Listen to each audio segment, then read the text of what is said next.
Yes. So, although 90% of the population believes itself to be well informed about healthcare, only 20% knows enough about DNA to understand a news story about DNA. All right, so what is that saying? Can you tell me that in your own words?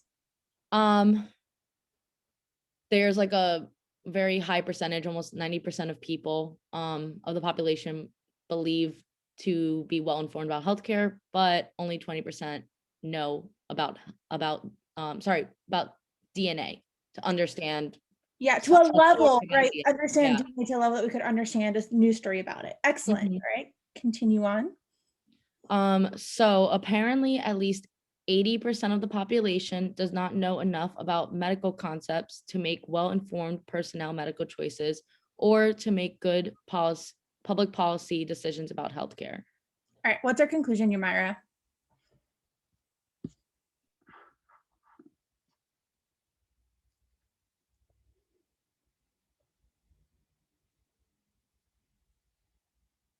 Are you on mute? Sorry, yeah, I'm muting myself. The conclusion is 80% of the population doesn't know enough to make well-informed, blah, blah, all that. Well, apparently they don't know what they're like, they can't make good decisions. And our reasoning for that is because only 20% knows enough about DNA to understand a news story about DNA. What flaw did you see here, Sky? So I was thinking that I don't know that much about DNA, but I can still make adequate health care decisions for myself. Yes, preach. It's like that. Actually, I didn't apply it to myself, but that's a great connection that you made, because I could say the same thing about myself. I don't know probably enough about DNA to understand a news story, but I can still make well-informed decisions. Excellent. But what kind of falls into that as well is like DNA, like just because we don't know like about one category of something doesn't mean that we don't know like about medical in general either, right? Like we're taking information that applies to a part of something and making a whole or a generalization claim. So this is like whenever people talk about like part to whole flaws, this would be one of those too. And I was gonna say, like, it's if you add 20 plus 80, that's obviously 100%. That's a whole. And it's just weird that the author is taking, okay, so only 20%. So you're left over with 80%. So this is like factual. Yeah. Oh yeah. It's like just because it's really weird. I'm like, how did we get to okay, two? I see what you're doing on part to whole. My part to whole was like what I get what you said. Mine was like I'm saying that like within healthcare or medical, like if this was our whole category, like DNA is only one aspect of it. And so they're assuming that what is true of DNA must be true to the whole thing in general. And that's just not true. Like I was kind of thinking of it your way, Nicole, but I was more thinking like, well, how do I know DNA is part of like medical choices? Like, how do I know that is a component of that? Man, we're finding stuff all over the place here. Terrible argument, if we can do that. Terrible argument. Yes, no, absolutely. And so I think for 18, okay, so I think I only have, do I only have Yamira's answer for this one? Okay, so go ahead and take like 30 more seconds to look at these answer choices and go ahead and put your answer in the chat. You can go ahead and reaffirm your answer, Yamira, if you like. So, all right, so for Sky's changing her mind. We have to work on Sky's confidence. You got it right originally, Sky. So let's look. So it's saying like the argument fails to demonstrate. So I think what we predicted was it fails to demonstrate what DNA has anything to do with this, right? Is it like a very brief prediction or a very broad prediction? So A says those people who can understand news stories about DNA are able to make well-informed personal medical choices.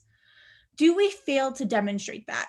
Technically, yes. Technically, we could say yes to that because our argument does not show it.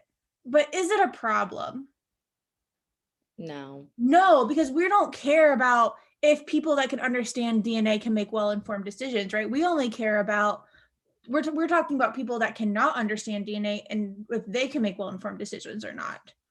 So that's why A is wrong. Yeah, that's why I was like, something's not right about it. No, Well, no. Nicole, when I didn't think that deeply about A, I looked at it and I said it was like, even if it was a problem, it wasn't complete to me. Like, it just talked about if you understand, then you can make well-informed personal choices, but it doesn't talk about public policy decisions about healthcare. Oh yeah, So no, it's not a didn't problem at do all. that. Like, it's not a problem. I just said that it doesn't happen in the argument. Like, Right. or does it happen in the argument? Technically, we do not talk about this. Yes.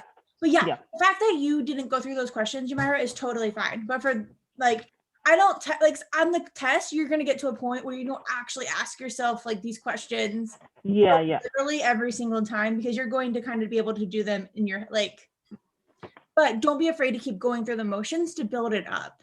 Yeah. Yes. So B, more than 20% of the population needs to be well informed about healthcare for good public policy decisions about healthcare to be made. Yeah, technically, yes, we do not demonstrate this, right? But it's not a problem. And the reason that I'm like exaggerating the questions is like, so technically, like, you can say yes, like it does fail to do this, but who cares that we failed to do it? Also failed to like explain why Disney World is the best place on earth, right? Okay. C says, one's being able to make well-informed personal medical choices ensures or is insufficient that one makes good public policy decisions about healthcare? Do we fail to demonstrate that if you can make well-informed personal medical choices, then you can make good public policy decisions about healthcare?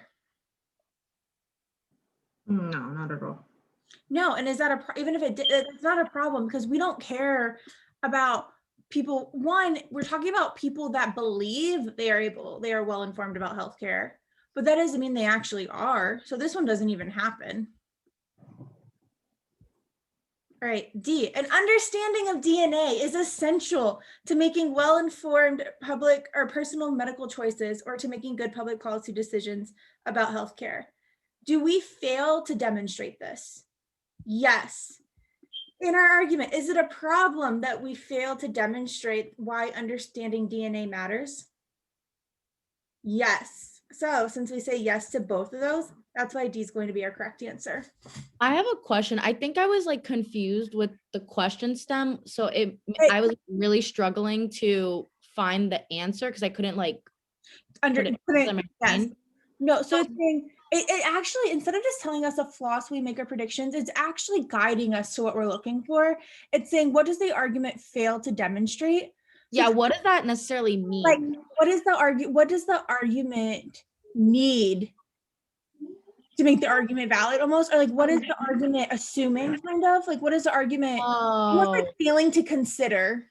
I was gonna say it's like a failing to consider. Well, not really failing to consider, but it's not a failing to consider. It's like, it's assuming. It's more of assuming, because it's assuming. Oh, okay. Assuming that you must understand DNA in order to do these other things, right?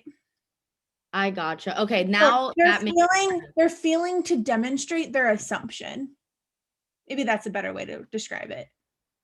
Okay, got it. Thank you. Of course.